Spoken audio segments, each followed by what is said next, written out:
Yohanes pasal 2. Perkawinan di Kana. Pada hari ketiga ada perkawinan di Kana yang di Galilea, dan ibu Yesus ada di situ. Yesus dan murid-muridnya diundang juga ke perkawinan itu. Ketika mereka kekurangan anggur, ibu Yesus berkata kepadanya, "Mereka kehabisan anggur." Kata Yesus kepadanya, "Mau apakah engkau daripadaku, ibu? Saatku belum tiba." Tetapi ibu Yesus berkata kepada pelayan-pelayan, "Apa yang dikatakan kepadamu, buatlah itu." Di situ ada 6 tempayan yang disediakan untuk pembasuhan menurut adat orang Yahudi. Masing-masing isinya 2-3 buyung. Yesus berkata kepada pelayan-pelayan itu, "Isilah tempayan-tempayan itu penuh dengan air," dan mereka pun mengisinya sampai penuh. Lalu kata Yesus kepada mereka, "Sekarang cedoklah dan bawalah kepada pemimpin pesta." Lalu mereka pun membawanya. Setelah pemimpin pesta itu mengecap air yang telah menjadi anggur itu, dan ia tidak tahu dari mana datangnya. Tetapi pelayan-pelayan yang mencedok air itu mengetahuinya. Ia memanggil mempelai laki-laki dan berkata kepadanya, "Setiap orang menghidangkan anggur yang baik dahulu, dan sesudah orang puas minum, barulah yang kurang baik. Akan tetapi engkau menyimpan anggur yang baik sampai sekarang."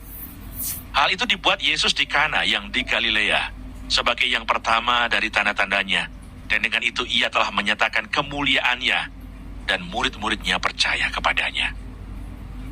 Yesus di Kapernaum.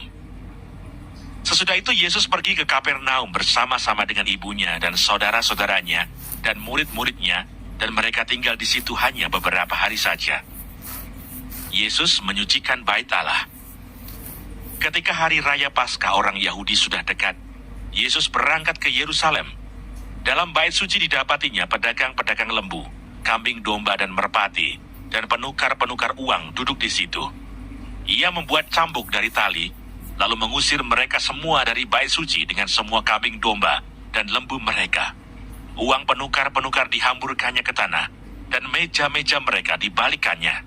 Kepada pedagang-pedagang merpati ia berkata, "Ambil semuanya ini dari sini. Jangan kamu membuat rumah Bapakku menjadi tempat berjualan." Maka teringatlah murid-muridnya bahwa ada tertulis, "Cinta untuk rumahmu menghanguskan aku." Orang-orang Yahudi menantang Yesus katanya, "Tanda apakah dapat engkau tunjukkan kepada kami bahwa engkau berhak bertindak demikian?" Jawab Yesus kepada mereka, "Rombak bait Allah ini, dan dalam 3 hari aku akan mendirikannya kembali." Lalu kata orang Yahudi kepadanya, 46 tahun orang mendirikan bait Allah ini, dan engkau dapat membangunnya dalam 3 hari. Tetapi yang dimaksudkannya dengan bait Allah ialah tubuhnya sendiri.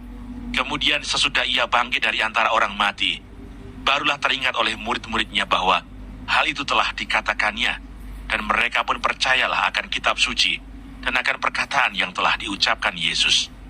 Dan sementara ia di Yerusalem selama hari raya Paskah, banyak orang percaya dalam namanya, karena mereka telah melihat tanda-tanda yang diadakannya.